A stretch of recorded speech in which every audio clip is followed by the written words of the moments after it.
Hello. कैसे हैं आप सभी लोग। आई होप आप सब अपने घरों में ठीक होंगे।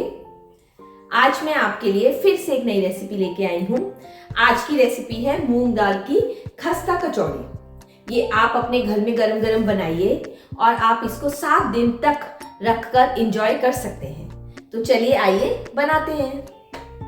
मूंग दाल की कचौड़ी बनाने के लिए हमें चाहिए हाफ कप मूंग की दाल, और हाफ कप मूंग की दाल को कम से कम हम 1 से 2 घंटे के लिए भिगोकर रख देंगे।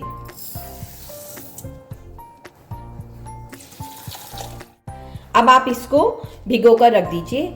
अगर आप इंस्टेंट कचौड़ी बनाना चाहते हो तो आप मूंग की दाल में हल्का सा गर्म पानी डालकर 15 से 20 मिनट के लिए छोड़ दीजिए और आप इंस्टेंट भी फिर मूंग की दाल को यूज़ कर सकते हैं। मगर अगर आपके पास टाइम हो तो आप मूंग की दाल को 1 से 2 घंटे के लिए भिगो दें तो ज़्यादा सही रहेगा। कचौड़ी बनाने के लिए हमें एक बाउल में 2 कप मैदा लेना है। ये 1 कप और ये दूसरा कप। 2 कप मैदा, उसमें 1/4 कप आपको घी का लेना है। आप घी, ऑयल कुछ भी यूज़ कर सकते हैं। मैंने घी का यूज़ किया है। 1/4 कप घी, 1 चम्मच नमक और 1 चम्मच अजवाइन। अब हमको मैदे में इस तरीके से आटे को गूंदना है कि हमारे आटे की ऐसे मुट्ठी बननी चाहिए। अगर ये मुट्ठी बन रही है तो इसका मतलब हमारा कचौड़ी के लिए आटा बिल्कुल सही है। जो हमने घी का नाप लिया है वो बिल्कुल सही है। और अगर आपको कम लगे और ऐसे मुट्ठी ना बन रही हो तो आप कुछ और घी भी इसके अंदर ऐड कर सकते हैं।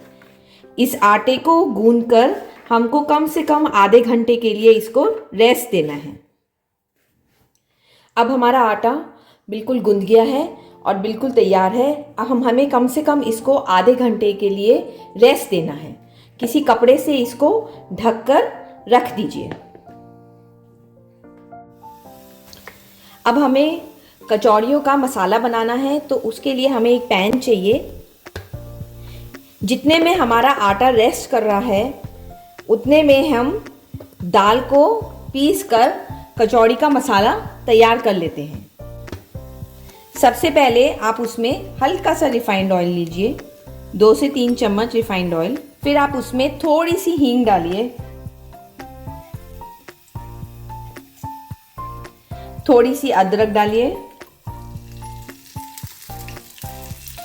थोड़ी सी हरी मिर्च डालिए, 1 स्पून जीरे का, 1 टेबलस्पून जीरा,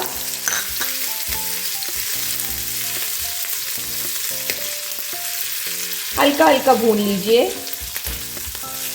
और फिर जब हमारा जीरा भून जाए तो आप इसके अंदर कुटी हुई सौंफ, कम से कम 2 चम्मच कुटी हुई सौंफ इसके अंदर आप डाल दीजिए। ये सारा मसाला स्लो गैस पर मीडियम फ्लेम पर ही हमको भूनना है। जब हमारी सौंफ, जीरा, हरी मिर्च और अदरक का मसाला भून जाए तब आप इसमें 1/4 कप बेसन का डाल दीजिए। अब बेसन को भी हल्की गैस पर मीडियम फ्लेम पर ही हमको हल्का हल्का भूनना है।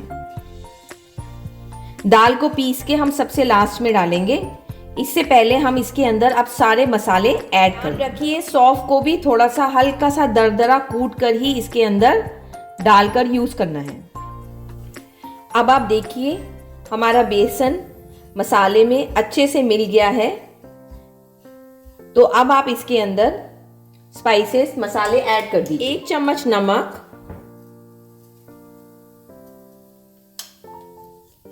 1 चम्मच लाल मिर्च, आधा चम्मच हल्दी, कम से कम 2 चम्मच सूखा धनिया, 1 चम्मच भर के अमचूर पाउडर और 1 चम्मच ही गरम मसाला। ये सब मसाले डालकर आप ये जो हमने पिट्ठी तैयार कर रहे हैं दाल की, इसको फिर से अच्छे से भून लीजिए। अब ये जो दाल हमने 1-2 घंटे भिगोई थी, अब ये फूलकर बहुत अच्छे से निकल कर आई है। पीस लेंगे, मिक्सी के अंदर डालकर इसको पीस लेंगे। कोशिश करिएगा कि दाल को हल्का सा दरदरा ही पीसें, बिल्कुल बारीक नहीं करना है। और जो पानी दाल के अंदर ऑलरेडी है उसी से ही आप दाल को पीस लीजिए और पानी ऐड ऑन नहीं करेंगे।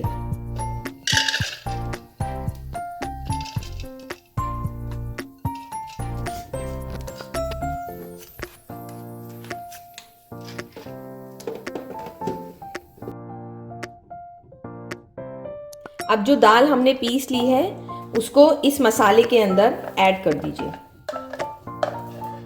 दाल में ज़्यादा पानी मत यूज़ करिएगा, वरना भूनने के वक्त थोड़ी सी दिक्कत हो सकती है कि पानी दाल के अंदर रह सकता है। इसलिए बहुत कम पानी के अंदर ही आप दाल को पीसिएगा। और अब दाल को मिक्स कर दीजिए। मसाले को मीडियम फ्लेम पर हल्का हल्का भूनिए जब तक कि मसाला अपनी एक अच्छी सी खुशबू ना देना शुरू कर दे। जब तक आप इसको स्लो गैस पे हल्का हल्का भूनिए। अब हमारा मसाला दाल का पिट्ठी बिल्कुल तैयार है। अगर आपको लगे कि इसमें थोड़ा सा तेल कम है तो आप इसमें, या सूखा सूखा लगे आप, तो आप इसमें थोड़ा सा रिफाइंड और ऐड कर सकते हैं। अब हमारी पिट्ठी बनकर बिल्कुल तैयार है और हमारा आटा भी जो हमने गूंद के रखा था वो डो बिल्कुल रेडी हो गया है। एक बार डो को हल्का सा हाथ से गूंद लेंगे। देखिए हमारा डो भी बिल्कुल रेडी है। हमें कचौड़ी के लिए थोड़ा सा सॉफ्ट डो ही गूंदना चाहिए ताकि कचौड़ी भरने के समय में हमें दिक्कत ना हो। अब हमारा मैदे का डो बिल्कुल रेडी है और इधर ही हमारी कचौड़ी के लिए पिट्ठी का मसाला भी बिल्कुल तैयार है। तो अब हम कचौड़ी को भरना शुरू करते हैं। अब हम मसाले के छोटे छोटे से बॉल्स बना के रख लेंगे प्लेट के अंदर, ताकि हमें जब हम पेड़ा लें तो हमको कचौड़ी के पेड़े के अंदर इसको घुसाने में मतलब दिक्कत ना हो, हमें कोई परेशानी ना हो।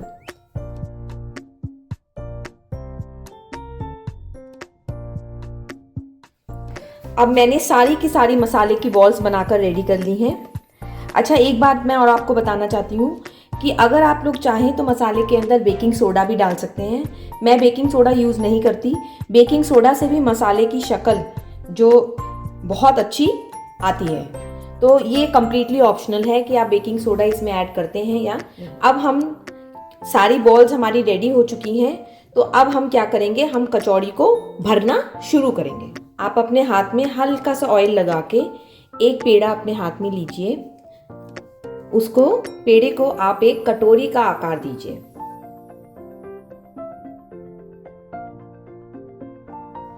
आप पेड़े को एक कटोरी का आकार दीजिए, बीच में थोड़ी सी जगह बना लीजिए और इसके अंदर एक जो हमने मसाले की पिट्ठी की बॉल्स तैयार करी हैं वो आप इसके अंदर डाल दीजिए और आप चारों एजिस से इसको बिल्कुल कचौड़ी को सील कर दीजिए। अगर थोड़ा आटा आप निकालना भी चाहते हैं तो आप एक्स्ट्रा आटे को निकाल सकते हैं।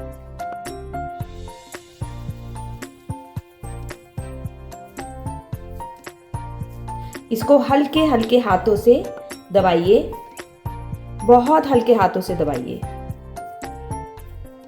हमें हथेली की मदद से ही इसको साइज में थोड़ा सा कचौड़ी को बड़ा करना है, बस।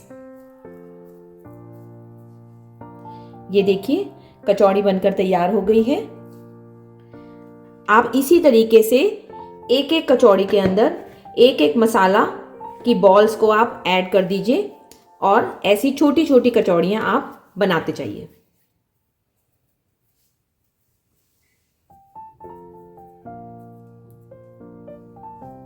कर दीजिए, एक्स्ट्रा आटे को निकाल देना है और फिर इसको हल्के हल्के हाथों से दबाना है। इसी तरीके से हम सारे आटे की लोइयां बनाकर उसमें पिट्ठी भरकर हम सारी कचौड़ियाँ तैयार कर लेंगे। हमारी कचौड़ियों की लोइयां बनकर बिल्कुल रेडी हैं। मैंने कम से कम 250 ग्राम आटे के अंदर 10 से 11 कचौड़ियाँ तैयार करके रख ली हैं। आप इनको 10 से 15 मिनट का रेस्ट देकर और फिर आप इनको तलना शुरू कर सकते हैं। हमने अब कचौड़ियों को 10 से 15 मिनट के लिए रेस्ट दे दिया है। आप एक कढ़ाई में तेल ले लीजिए और आप तेल को अच्छे से गरम कर लीजिए। तेल तेज गरम होना चाहिए क्योंकि हमें कचौड़ियों को मीडियम फ्लेम पर ही तलना है।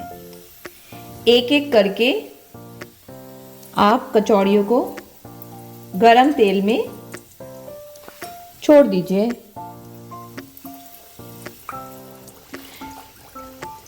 फ्लेम को हमें मीडियम ही रखना है, तेज फ्लेम को हमें बिल्कुल भी नहीं करना। ये कचौड़ियाँ जितनी हम मीडियम फ्लेम पे बनाएंगे उतनी ही करारी बनेंगी।